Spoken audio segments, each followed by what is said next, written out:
Hey, what's happening, YouTubers? Welcome to another action figure review.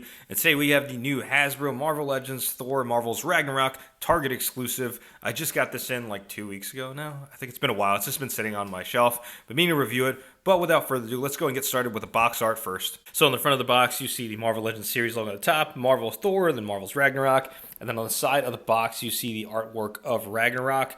And then on the back, you see the full image artwork of Ragnarok. And the info reads, using a lock of the missing Thor's hair, Tony Stark created a cybernetic doppelganger of Thunder God called Ragnarok. This would prove disastrous when the cyborg betrayed the mighty Avengers. And I believe this is from the Civil War storyline, I believe. Basically, Tony Stark and I think Reed Richards created this cyborg. I'm pretty sure that's what it was. If I'm incorrect on that, somebody in the comments below, please let me know.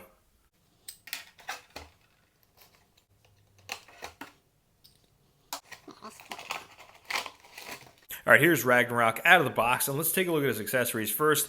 All right, first accessory we're going to take a look at is one of the main reasons why I bought this, because I'm an idiot. No, it's the spinning hammer effect, which is pretty neat. They're pretty much just Mjolnir glued together, like a bunch of Mjolnirs glued together and being held together by this piece, which is pretty nice. I might use this for stop motion. I know Diamond Select Toys made their own version a couple years back with their Thor figure, but I think this is pretty cool that they included this with the figure, and I'm pretty sure I can just use this with my other Thor figure or even Captain America. I've seen some photos where collectors will put this on the 20th anniversary cap or the 80th cap, so I think it's pretty cool that they included this accessory. Next accessory we're going to take a look at is Mjolnir, so he does come with him. It's the same hammer that came with the 80th anniversary Thor.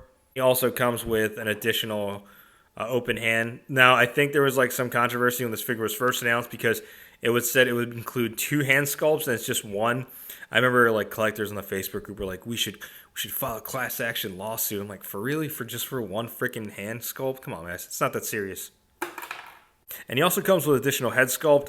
It's pretty much the 80th anniversary head sculpt, just with the eyes painted red. All right, now let's take a look at the figure itself. And to be honest, at its core, it's pretty much just the 80th anniversary Thor, just with new accessories. And the head sculpt is new, though, so I got to give him that. Like, that head sculpt looks amazing. The cyborg, you can kind of see the robot piece kind of sticking out of his face. I think, let's go ahead and zoom in a little bit. I think Hasbro did a fantastic job sculpting that cyborg face right there. I think that's pretty cool. Kind of reminds me of Batman the Animated Series when there was like a cyborg Batman, so that was pretty nice. It's kind of like a Terminator touch on there.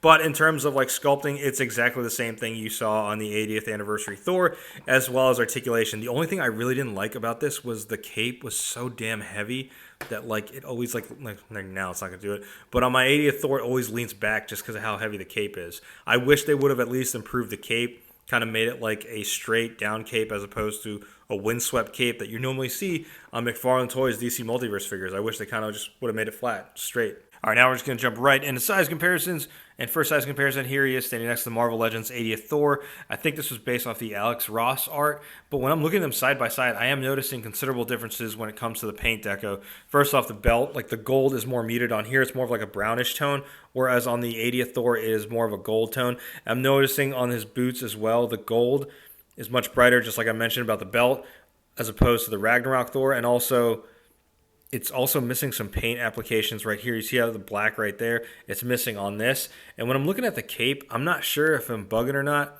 I think it was the way it was packaged, but you see how it's kind of like collapsed in right here, whereas the 80th Thor, it's more out. So it might be a different molded. Now, I think both capes are the same. I just don't know why this just looks different compared. Oh, okay.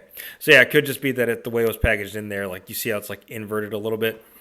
But when comparing it from the back, yeah, they're relatively the same. And next size comparison, here he is standing next to a couple of Captain America figures. We have the Marvel Legends 80th cap and the Marvel Legends 20th anniversary Captain America.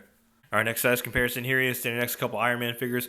We have the Marvel Legends modular Iron Man and the Marvel Legends AI Tony Stark figure, which is on the 80th anniversary buck. All right, some overall thoughts on the figures. It's a pretty good reuse of that Thor 80th buck to create essentially a new character in Ragnarok. I think the accessory piece is honestly pretty much why a lot of people bought it that already had that figure.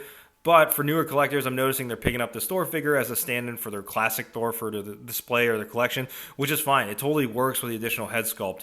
But if y'all are worried about not getting one, trust me, I believe Hasbro will at some point give you another opportunity to pick up that classic Thor, and I think they're going to make it entirely pinless. But overall, I think it's a cool figure, decent amount of accessories, and it's a nice pickup for about $30. I think it's going for on Target. But yeah, let me know your thoughts and comments below, YouTubers. Are you going to be picking this up? Did you even know who Ragnarok was before this figure came out? And yeah, let me know your thoughts and comments below. And like always, if you like what you see, be sure to hit that like button. If you haven't already subscribed to the channel, go ahead and subscribe. Thanks for watching.